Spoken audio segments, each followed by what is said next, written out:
الرحیم۔ آج آپ جو سورسز آئی ہیں، کل جو عمران خان صاحب کو اسپیشل ریلیف ملا ہے اپنے کیسز میں، اور وہ ایکسپیکٹڈ بھی تھا کہ ان کو ریلیز مل جائے گا، اس پہ ان کو اب ریلیز مل چکا ہے۔ لیکن کچھ سورسز سے کچھ اطلاعات ایسی آئی ہیں۔ ایک تو نمبر ایک، پہلے تو ISPR نے بڑا خاص اس میں الفاظ استعمال کیے ہیں اپنے ٹویٹس میں، اور انہوں نے بیان جاری کیا ہے کہ پاک فوج عاصم منیر کی سپرویژن میں متحد ہے،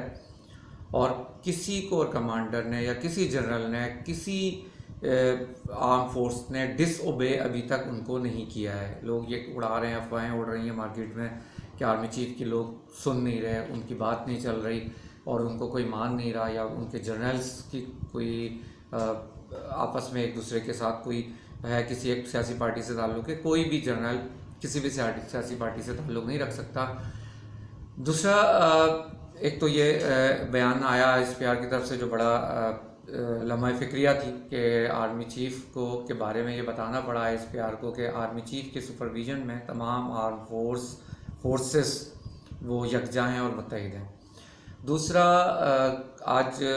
کل ہی بلکہ فضل الرحمان صاحب نے اناؤنس کر دیا تھا کہ جیسے ہی عمران خان کو ریلیف ملا تو انہوں نے کہا کہ یہ فیصلہ جو ہے وہ آئین کے مطابق نہیں تھا، آئین اور قانون کے مطابق نہیں تھا،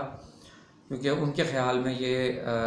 کرپشن کا کیس تھا، اور جس طرح تمام لیڈران جیلوں میں گئے تھے تو ان کو بھی اسی طرح جیل میں اور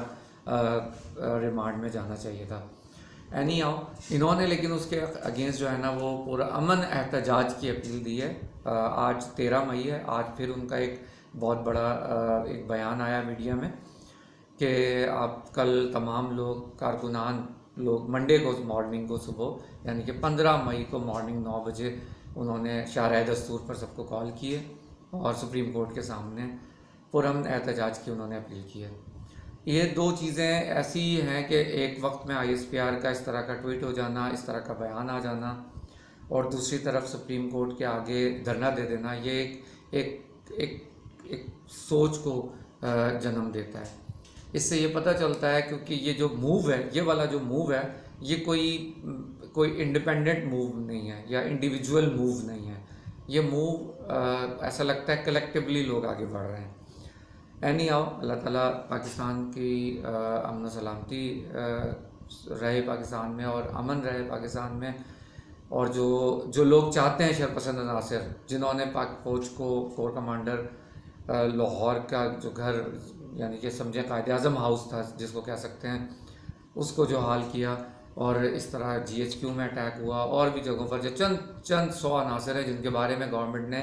پنجاب پولیس نے اس وقت 2 لاکھ روپے انعام رکھا ہے۔ کسی نے اگر نشاندہی کرنی ہے، کسی نے بتانا ہے کہ یہ شخص یہ تھا، ان کی تصویریں دیکھ کے کوئی پہچان لے اور اگر ان کی نشاندہی کرے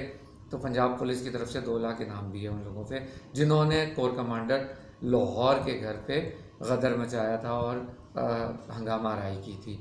بس یہی آج کی ٹویٹ تھی، آج یہی میری طرف سے انفارمیشن تھی آپ لوگوں کے لیے، اور انشاءاللہ پاکستان کے لیے اللہ پاکستان کو اپنے حفظ و امان میں رکھے، اور ما علینا الا البلاغ۔